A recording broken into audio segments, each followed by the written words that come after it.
O córtex espinal lateral é mais ou menos aqui. O gravo, o cuneiforme, o espino da... Aqui no meio tem a substância cinzenta. Macroscopicamente, separamos a coluna por funículo. Funículo anterior, funículo anterior, parte anterior, funículo lateral, essa região, e funículo posterior. O traço é chamado de espino talame anterior, por estar localizado no funículo anterior. Espino talame lateral está localizado no funículo lateral. Espino, corte espinal lateral, porque também está no lateral. Tirado o cuneiforme, não tem sobrenome, mas então no funículo posterior. Tá. Então, aferente, qual são eles? O grafo, o cuneiforme, o talame lateral e o talame posterior. E eferente, o que precisamos saber é o corte espinal lateral. Tem mais, tem um monte. Tem espino cerebelar, tem espino bulbo cerebelar, tem septo final, tem um monte. Só que precisamos saber para a clínica e para a casa da prova agora, são esses aqui. Quem quiser se matar em todas as outras, fique à vontade. Tem mais. Sulcos e fissuras. Somente a anterior é chamada de fissura mediana anterior. O restante são todos sulcos. Onde excede a parte motora da medula é chamado de sulco lateral anterior. Sulco lateral anterior. Onde afere a parte sensitiva, sulco lateral posterior. E o que divide o grafo do cuneiforme? Sulco intermédio posterior. Show. O grafo é mais para não é para o grafo é o lateral.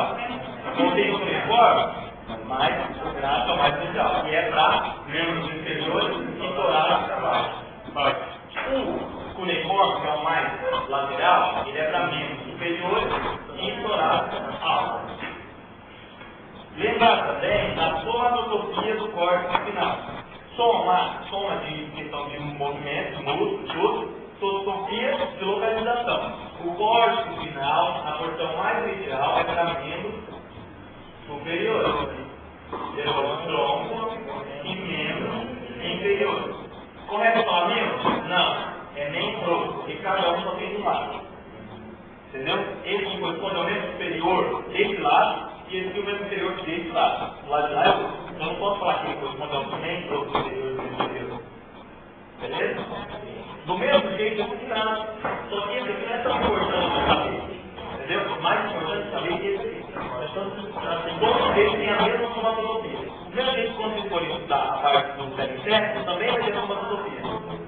Aí depois vocês ficaram assim, tá. Tá. Na parte posterior, que surge o gâmeo. Para quem tiver dúvida. Que dá o gâmeo, que é o corpo do neurônio. Só no aferente. Aí depois ele se junta com a parte motora, forma o nervo.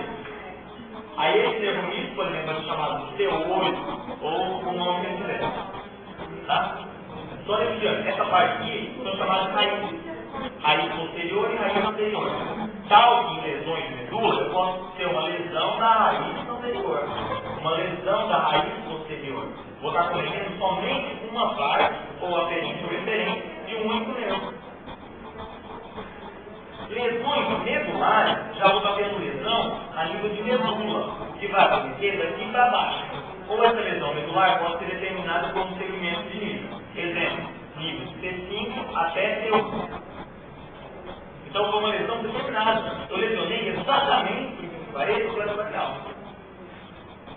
Lesionar qualquer parte, em qualquer ósseo, em qualquer tamanho.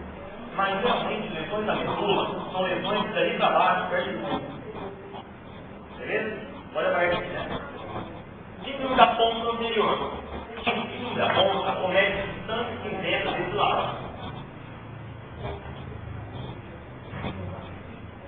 Então, por exemplo, o que está saindo nessa região não vai sair. Não tem problema o que está entrando, porque o que está entrando vem aqui por trás. Então, tem sentido, está ok. Tem sentido que é desse lado, está ok. Então, o título da ponta vai estar lesionando na substância cinzenta, onde sairia no sulco lateral anterior. Então o que sairia desse lado? O que sairia, eu pegaria do mesmo lado, motor. Se de ponta, não lesiona o que estava no aqui. Lesiona a substância onde está em branco, porque o interior. É o que estamos na ponta, lesão de ponta, nós chamamos também de lesão de couro, entendeu? Que é o couro anterior. O fio da onde estaria aqui, ele atende aqui na comistura anterior. Então ele cruza nessa parte aqui, vem e cruza aqui, ó. Tá? O que causa isso aqui? Causa somente uma paralisia do lado da lesão, fica do lado direito, esquerdo, e do lado esquerdo, né? Que é o mesmo lado. E é uma lesão típica localizada. Por exemplo, se for a nível C5, é localizado no nervo C5. Ela não vai lesionar o trabalho? Não, porque ela é localizada. Você quer um exemplo aqui? Pielonefrite. Que deu pielonefrite, que é o pielonefrite, tá? Que é o pielonefrite, que é a inflamação do nervo.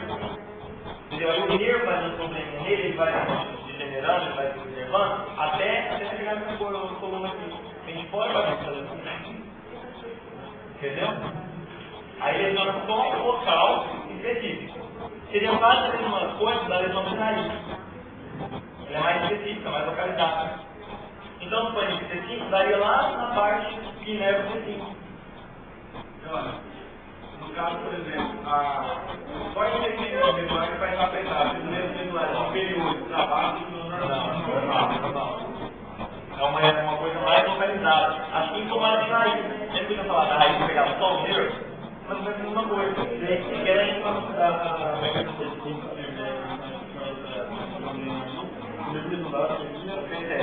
mas no inverno não tem que tirar o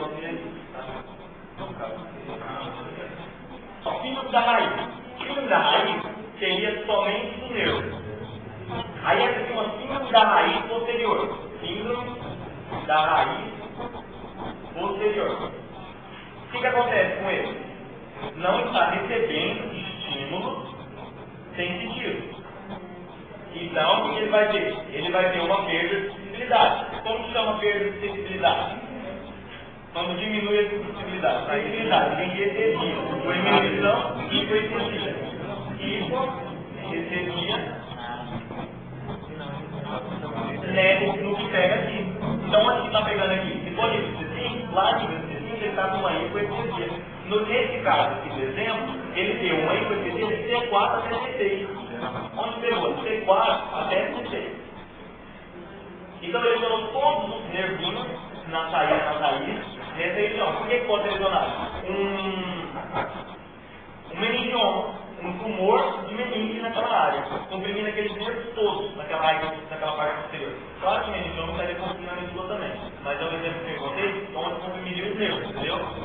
Aí comprimiram os nervos daquela região posterior. Então, teve uma síndrome anterior, talvez foi anestesia na região. Entre C4 e C6, no menininho, estaria causando, pegaria todo o plexo braquial e um pouco do peito, inclusive a base dos mamilos. Porque a gente separa o mamilo e foi um pouquinho para baixo. E foi anestesia geral do lado. Só que não pode chamar de anestesia, porque se for anestesia, ele estaria perdendo total a possibilidade inteira. Então, ou eu posso delimitar. Anestesia e são você passou uma pergunta, ele pode ser sempre do lado, talvez do lado esquerdo. Em raiz, em raiz, porque não ficaria chegando isso, estaria entrando na área do mesmo lado, não está mais entrando. Entendeu? Porque está tendo uma interrupção nessa área. Então, o que era para estar bem, vai prejudicar o mesmo